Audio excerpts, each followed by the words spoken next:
What, I hear you ask, is a Renault Arkana? Well, this is a Renault Arkana. And putting it into place in the Renault range, well, it sits between the Megane and the Kadjar.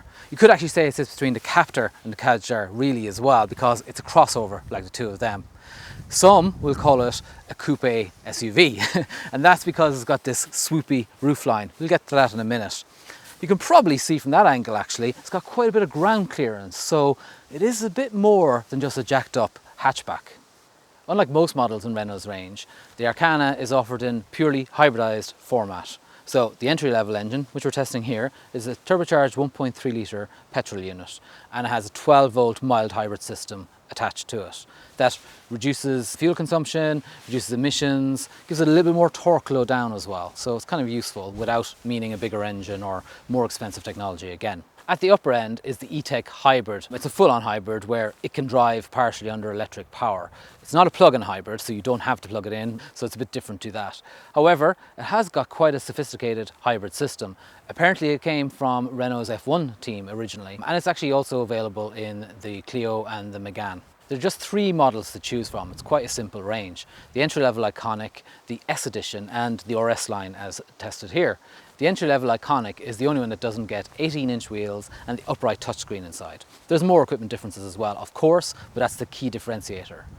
And actually, perhaps because of that, Renault Ireland expects it to take only 10% of sales, whereas the S Edition and the RS line are going to be equally split about 45% each. The RS line model gets a few bits and pieces on the outside to make it look a bit sportier than the others, and it works as well. Up front, for instance, you get this sportier looking bumper. The RS line also gets its own design of 18-inch wheels. So these are darkened grey, look quite sporty, and have this lovely little red detail here. The RS line model also has this little detail. It's not functional, it's just for aesthetics. And it gets black mirrors and a lovely black roof. The rest of the design is typical Renault so far. It's quite identifiable from the front, the wheels, the detailing. Looks like any other Renault in some ways. The back is very different, isn't it? I mean, obviously you've got this sloping rear, which is why some people will call it a coupe SUV. You also got this unusual lights and the name written in big across the back. It's quite distinctive. Some people will love it, some people won't. I think from certain angles actually it looks really good. This bumper is quite high off the ground, isn't it? So that emphasises the SUV approach of the car. Now, admittedly, the Kadjar's more upright rear will mean it can hold bulkier items, but in everyday use, this Arkana holds just as much. And the back seats aren't really compromised either, even though there's a big boot there. The Kadjar is the one to have if you've got a couple of kids and you want a lot more space, but really, space in the back here isn't bad, is it? I'm sitting behind my own driving position here, and as you can see, I've plenty of knee room and actually loads of space for my feet, which is not always the case, and this seat is set quite low as well. You can see plenty of headroom here. The door opening itself is not too cramped. It's relatively easy to get into. The only thing I will say is that you have to step over the side sill a bit, but perhaps that emphasises that it's a bit like an SUV. In terms of width, there's plenty of space in the back seat. Clearly, the design of it shows that it's optimised for 2 adults on the outer positions here, and the shape of the floor in the middle means it's not ideal for a third. However, the space between the buckles here in the middle show that this space is okay, perhaps for an occasional child seat use. The outer seats get ISOFIX settings, obviously that doesn't, but it still could be of use. In the middle we get air vents for the back passengers, you get a 12-volt power socket and 2 USB-A sockets, which are very useful for charging up devices. You also get nets in the backs of these seats, so there is an attempt to keep the rear seat passengers happy. The front of the car feels quite conventional, other than, again, stepping up into it. It feels like a hatchback. It's got a very modern interior. The RS line model, of course, as we mentioned, has a few bits and pieces. So you got red contrast stitching, you got that on the seat belts, you got lovely part leather, part suede material here on the seats as well. A few bits and pieces which might divide opinion, but it does lift it, is this faux carbon fibre trim, some red pinstriping.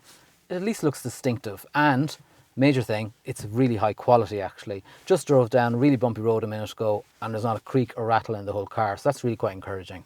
This has got a new 9.3-inch upright screen and it's much faster to respond, much easier to use than previous Renault systems. It's much slicker really, and it's really useful to use. It's nice to use. There's a wireless charging pad ahead of the gear lever here, which is useful positioning, especially as there's 2 USB ports right next to it and an aux in port. and another 12-volt socket. Very, very convenient. Now, above that, and I'm really glad to see this, despite a big touchscreen, there are physical air conditioning and heating controls, which is really good, much easier to use on the move, much safer than having to use a touchscreen. I approve of that. Behind, you've got an automatic gear shifter, very easy. You have some extra little storage bits in the middle here. So you have 2 cup holders and some underarm storage. It's quite small, but still useful for hiding things away. In front of you, you have another digital screen, so the instruments actually change depending on the driving mode you choose. And they're quite attractive. They're very, very clear. You constantly have the fuel gauge and the coolant temperature gauge here, so the important things are always shown, and then the stuff in the middle changes depending on the driving mode. The RS line model has this really nice sporty wheel. It's got perforated leather, some triple stitching on it. It's really quite tasteful. Also could really like this RS line logo actually. It's quite subtle. It's 2 yellow diamonds on a black background. It's repeated on the seats, stitched into the side, which is a lovely detail. The wheel, the rest of the wheel, it's got little paddles behind the wheel for changing gear, which is kind of useful when you really need it. And on here are all the controls. You've got cruise control on one side and then the infotainment and phone on the other. And actually what you probably can't see is behind, there's another separate control for the volume, etc. There's plenty of adjustment in the driving position as well actually. This steering wheel, in and out, up and down, absolutely loads of adjustments. So most people, different heights, different sizes, will get comfortable. The fact that you can only get hybrid powertrains probably suggests where the Arkana is at its best. And that is at slower speeds, town speeds, you know, interurban, going in and routing about the place. It's not a high-speed car as such. It's fine on the motorway for sure, but it's at home on country roads and in town. If you want to absolutely maximize your comfort, you probably do need to stick with the entry-level model with the smaller wheels, because you find around town that the bigger wheels and tires, you can pick up the bumps a little bit more, and you might want a little bit more composure. However, on the country roads, all that means is really good composure. It rides bumps brilliantly when the speeds are a bit higher, and you know, on bigger bumps, bigger undulations on back roads, the whole car works very well actually.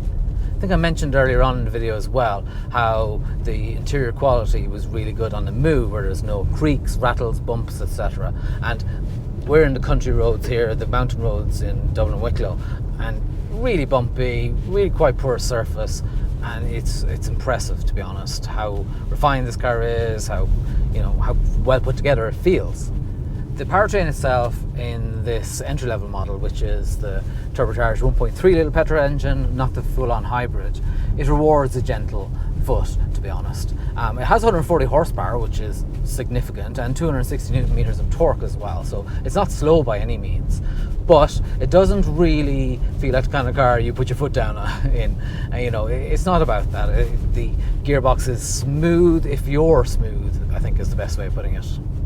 There are different driving modes actually, depending how you like to drive. So my sense is what the standard default one is, and it's fine. Most people will probably not change from that. If you want a little bit more response, and actually if you want the gearbox to be a little bit quicker thinking, then you can press the sport mode as well. It also firms up the power steering, but not so much that it's uncomfortable in any way. There's an eco mode as well actually, and that absolutely maximizes everything for economy. What you do notice out on these country roads actually is the elevated ride height I mentioned earlier gives you a better view out over hedgerows and just generally further down the road. Visibility in general is quite good. The rear window is maybe a little slender when you're looking straight back out, but you can see everything. It's quite generous door mirrors. It's all in all, it feels notably different to drive than a Megane or a Kadjar. Bizarrely, it does feel between the two, and actually the suspension has a bit of a sporty feel to it, which not everyone might want, but it probably suits the design.